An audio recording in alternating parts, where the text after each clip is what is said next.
ემუქრება თუ არა საქართველოს სეზონურ ვირუსებთან ერთად COVID-19-ის გამომწვევი ახალი შტამიც. კორონავირუსის წინააღმდეგ პრევენციული ზომებისა და ინექციის ჩატარებისკენ უკვე მოუწოდა ქვეყნებს ჯანდაცვის მსოფლიო ორგანიზაციამ. მსოფლიოს ახალი თავსატეხი ომიკრონის ახალმა ქვეშტამმა GN1-მა გაუჩინა, რომელიც ადამიანების სიცოცხლისთვის საშიშია.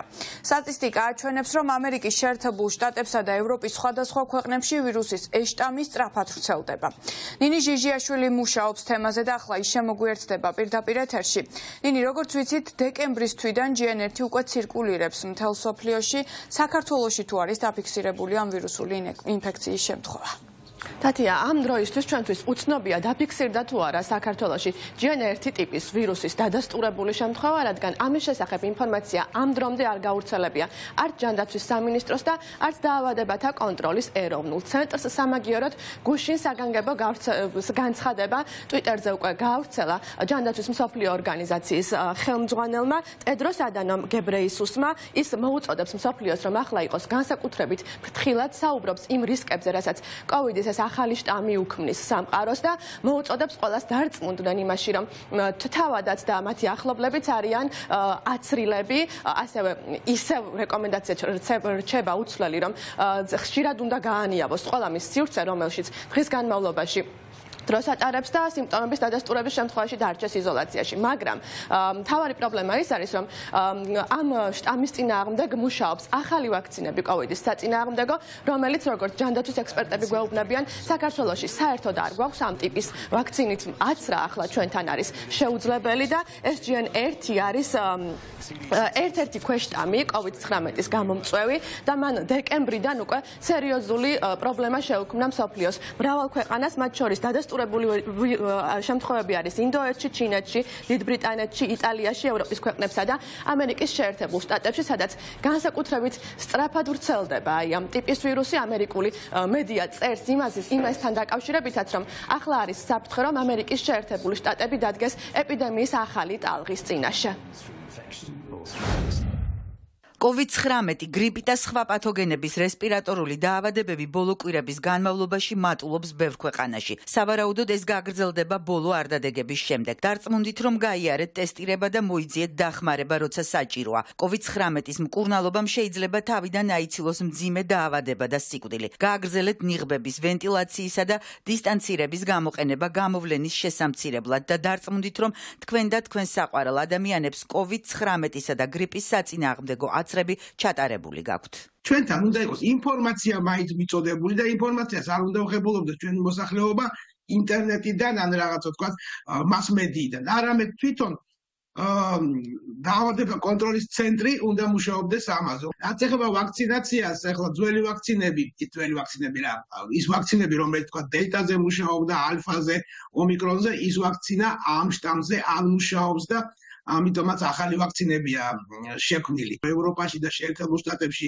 რუსეთში იზრდება რაოდენობა და იცით რუსეთიდან მიმოსვლა გვაქვს ძალიან აქტიური სამწუხაროდ და ამიტომაც უბრალოდ ინფორმირების დონეზე მაინც უნდა იცოდეს როგორც მოსახლეობამ, ასევე სამედიცინო პერსონალმა. მერწმუნეთ, რომ სამედიცინო პერსონალი ძალიან საერთოდ შეიძლება ზოგ საერთოდ ინფორმაციაც არ აქონდეს იმის შესახებ, რომ ეს ახალი შტამი გამოჩნდა და რაღაც საშიშროებები არსებობს და ამისთვის ვიყოთ მზად. ვაქცინაციით მოცვა ჩვენთან უკვე კარგახანია.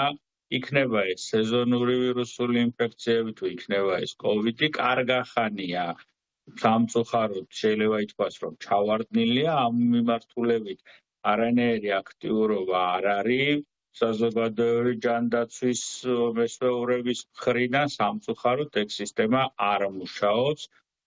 სხვა გამოსავალი ვირუსული ინფექციების პრევენციის და იმ არასასურველი ეფექტების თავიდან ცილების არ არის. აქ ხაზი უნდა გაუსვათ, რომ სტრატეგიულად მნიშვნელოვანია მაღალი რისკის პაციენტების და ასაკოვანი პაციენტების ვაქცინაცია.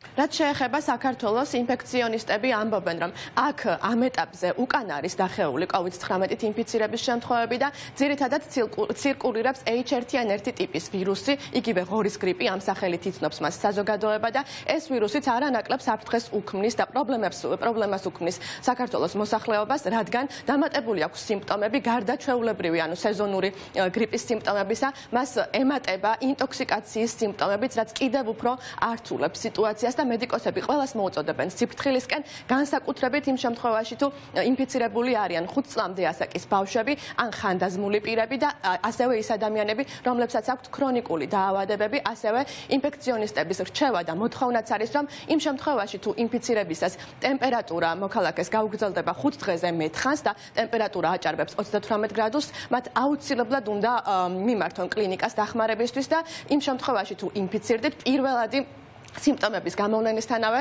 სასურველია, რომ მიმართოთ საკუთარ ოჯახის ექიმს, რათა მოხდეს თქვენი მდგომარეობის მართვა და სიტუაციის მართვა, ასე რომ ახლა მედიკოსების მთავარი რეკომენდაცია ამ შემთხვევაშიც ის არის, რომ თუ ინფიცირებული ხართ, დარჩეთ იზოლაციაში, ხშირად გაანიავოთ სივრცე, რომელშიც იმყოფებით და იყოთ განსაკუთრებული ყურადღებით სიმპტომების მიმართ. ტენდენცია არის მატებისკენ, სავარაუდოდ ეს 2-3 კვირა კიდევ გაგრძელდება. ყველაზე უფრო მნიშვნელოვანია, რომ განსაკუთრებით რისკ ჯგუფებში, ანუ ეს არის ქრონიკული დაავადების მქონე ადამიანები, თქვა, ვისაც აქვს იმუნოდეფიციტი, ან არიან, თქვა, 60 წელზე მეტის, აი ესე დროს თუ, თქვა, გრიპი დაუნდასტურდა პაციენტს, რომ დროულად მიმართოს პირველად ჯანდაცვის რგოლის, ასე თქვა, ან თერაპევტს, ოჯახის ექიმს, რათა მიეცეს სწორი რეკომენდაციები და ჩაუტარდეს შესაბამისი მკურნალობა.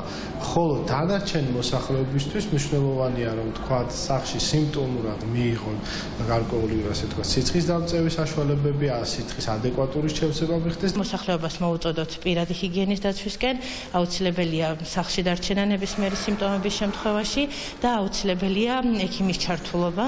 არსებობს შედარებით უფრო რთული მდგომარეობები, რომლის დროსაც აუცილებელია ჰოსპიტალიზაცია, თუმცა სტანდარტული ვირუსული ინფექციები, როგორც წესი, იწყება ხველებით, სურდო და ისეთი მსუბუქი სიმპტომებით. ამ დროს აუცილებელია საქმეში ჩავთვათ პედიატრი, ან ოჯახის ექიმი, ანუ პირველადი ჯანდაცვის რგოლი, რომელიც ძალიან მარტივად შეძლებს ამ პრობლემების მოგვარებას და აუცილებლად უნდა მოუწოდოს, რომ არავითარ შემთხვევაში არ უნდა მიმართონ თვით მკურნალობას, რომელიც კიდევ უფრო ართულებს მდგომარეობას და ზრდის ჰოსპიტალიზირებულთა რიცხვს დღესდღეობით.